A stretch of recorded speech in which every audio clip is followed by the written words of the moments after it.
Bonjour à tous, les ministères Notre Pain Quotidien vous proposent la méditation du jour. Jésus, le plus grand don. Le verset du jour. Ils ouvrirent leur trésor et offrirent à Jésus leur cadeau.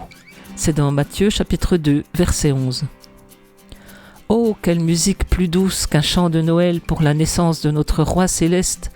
Ce poème du XVIIe siècle, What Sweeter Music de Robert Herrick, a été réinterprété par le compositeur de chants de Noël, John Rutter, et est devenu un chant favori de l'Avent.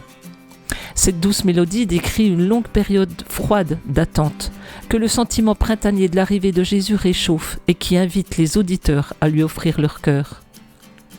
Une église a demandé à Rutter de lui fournir un arrangement pour accompagner une lecture sur l'image ayant apporté à Jésus or, myrrhe et encens. Ces mystérieux mages ont parcouru une grande distance pour voir et adorer le bébé Jésus.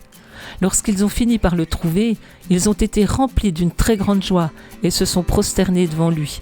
Ensuite, ils ouvrirent leur trésor pour les lui offrir. Puis, avertis dans un rêve, ils ont regagné leur pays sans en informer le méchant roi Hérode. La période de Noël ne devrait pas être centrée sur les cadeaux matériels, mais elle permet assurément de donner et de recevoir.